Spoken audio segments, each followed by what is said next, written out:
नमस्कार। आज के इस दिलचस्प विश्लेषण में हम इतिहास, विज्ञान और एक बहुत ही गहरे रहस्य के संगम में गोता लगाने वाले हैं।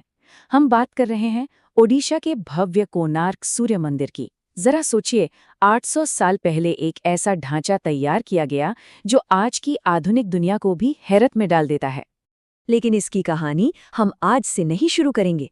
हम शुरू करेंगे एक ऐसे रहस्य से जिसने सबको चकरा दिया है। स्क्रीन पर ये नंबर देखिए, 123।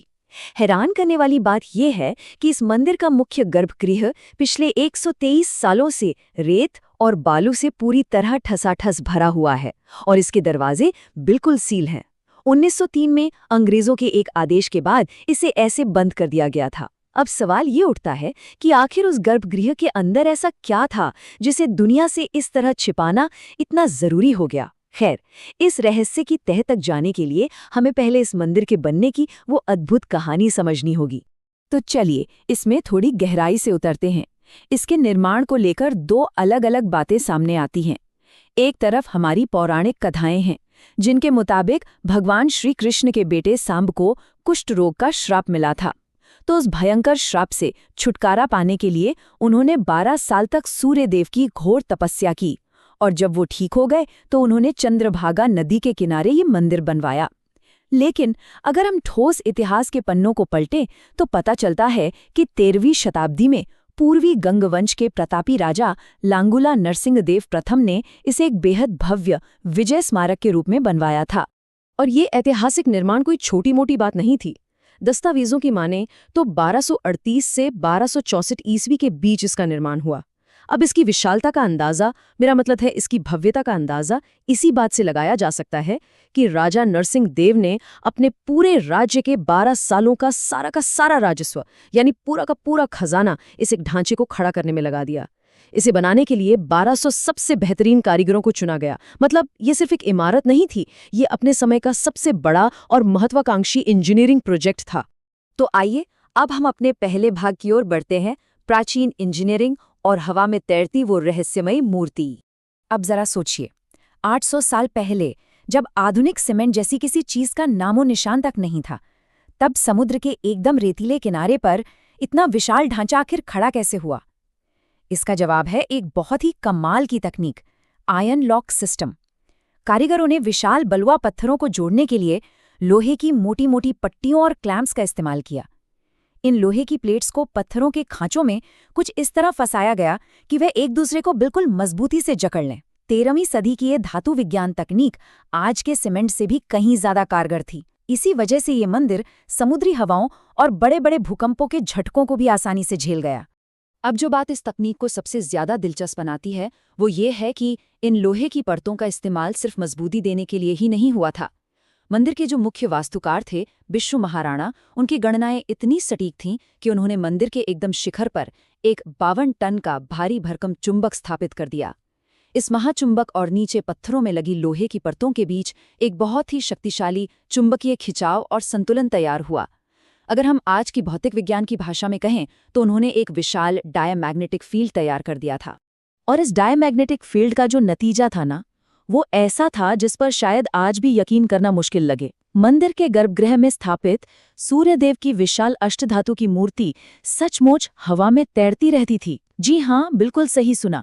बिना किसी भी सहारे या स्टैंड के, ऊपर के चुंबक और नीचे के लोहे के एकदम सटीक संतुलन की वजह से वो मूर्ति गुरुत्वाकर्षण को मात देकर हवा में बिल्कुल स्थिर लटकी रहती थी। प्राचीन भारतीय विज्ञान का ये एक ऐसा भौतिक चमत्कार था जो अपने समय से सदियों, जी हाँ, सदियों आगे था।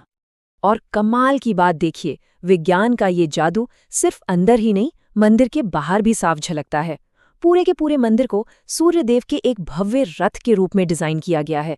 इस रथ में 24 पहिए लगे हैं जो साल के 12 महीनों को दर्शाते हैं। लेकिन ये पहिए सिर्फ सजावट के लिए नहीं बने हैं। हर एक पहिया एक एकदम सटीक धूप घड़ी यानी सनडायल है। इसकी 8 बड़ी तीलियां दिन के 3-3 घंटे के समय को दिखाती हैं और उनके बीच की जो छोटी तीलियां हैं वो 3-3 मिनट के सटीक समय की गणना करती हैं। मतलब आज भी अगर कोई इनकी परछाई देखे तो बिल्कुल सही समय का पता लगा सकता है। और इस विशाल रथ को खींचते हुए दिखाए गए हैं 7 शक्तिशाली घोड़े। अब ये जो नंबर 7 है ये बहुत खास है। ये घोड़े सिर्फ सप्ताह के 7 दिनों को ही नहीं बताते, बल्कि सूर्य के प्रकाश में मौजूद 7 रंगों को भी दर्शाते हैं। अब यहाँ सबसे चौंकाने वाली बात यह है कि आधुनिक विज्ञान ये मानता है कि आइजैक न्यूटन ने 1666 में प्रिज्म के जरिए रोशनी के 7 रंगों की खोज की थी। लेकिन ये प्राचीन ढांचा इस बात का जीता जागता सबूत है कि भारतीय वैज्ञानिक इस सच्चाई को न्यूटन से 400 साल पहले ही समझ चुके थे। है ना कमाल की बात। चलिए अब बढ़ते हैं हमारे दूसरे भाग की तरफ, एक दर्दनाक बलिदान। इस शानदार वास्तुकला और विज्ञान के पीछे असल में एक बहुत ही दर्दनाक इंसानी कहानी भी छिपी है। हुआ यूं कि मंदिर का मुख्य ढांचा तो बनकर तैयार हो गया था, लेकिन उसके शिखर पर वो 52 टन का भारी चुंबक किसी से भी स्थापित नहीं हो पा रहा था। 1200 बेहतरीन कारीगरों ने कई बार कोशिश की, लेकिन सब नाकाम रहे। आखिरकार राजा नरसिंह देव का सब्र टूट गया और उन्होंने एक खौफनाक फरमान सुना दिया कि अगर अगले दिन सूर्योदय से पहले शिखर पर चुंबक नहीं लगा तो सभी 1200 कारीगरों का सिर धड़ से अलग कर दिया जाएगा। इस बात से पूरे निर्माण स्थल पर जैसे मौत का सन्नाटा छा गया। ठीक ऐसे ही वक्त पर मुख्य वास्तुकार बिशु महाराणा का 12 साल का बेटा धर्मपद वहां अपने पिता से मिलने आया हुआ था।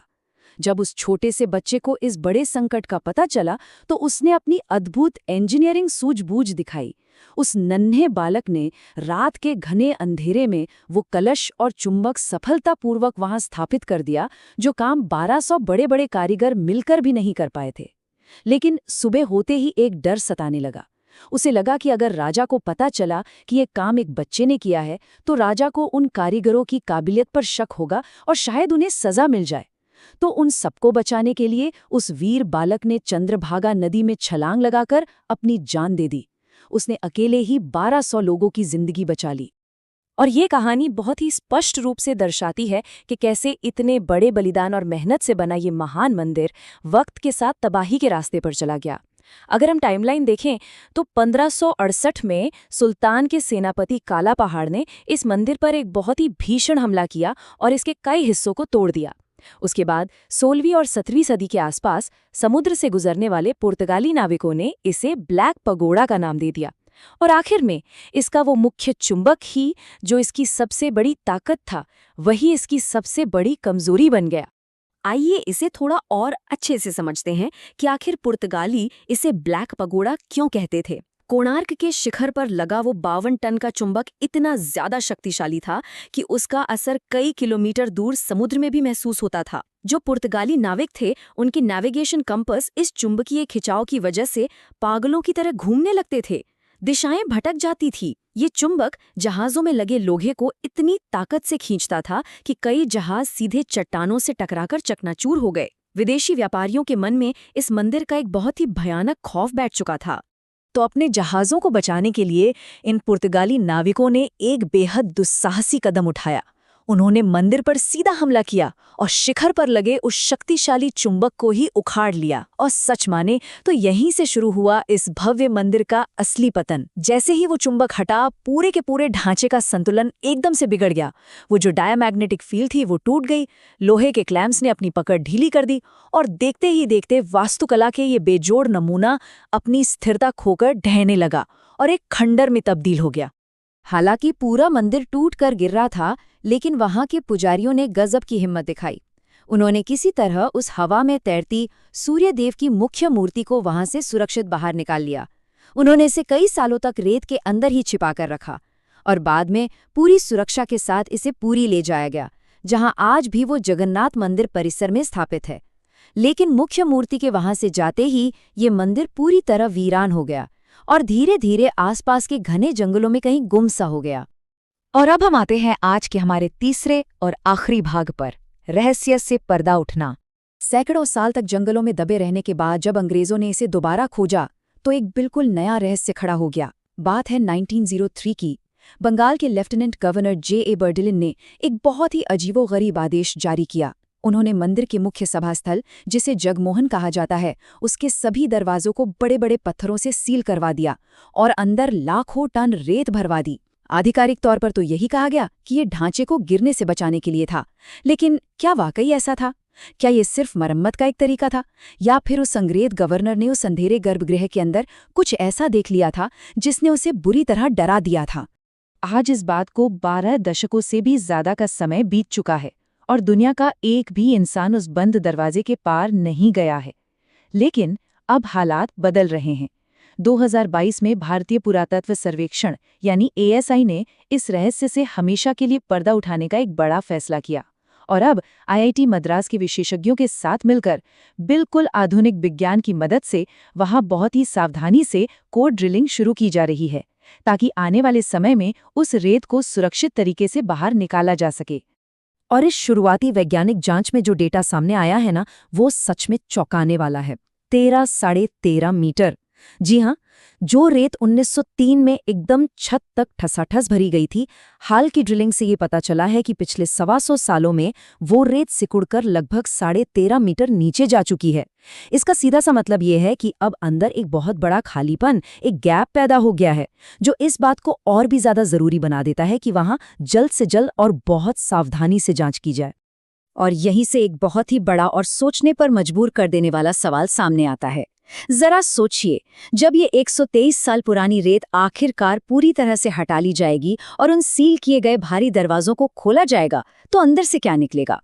क्या वहां सिर्फ टूटे हुए पत्थरों के अवशेष होंगे, या फिर प्राचीन भारत के विज्ञान और वास्तुकला का कोई ऐसा अचूक रहस्य सामने आएगा जो अब तक दुनिया की नजरों से बिल्कुल छिपा हुआ था?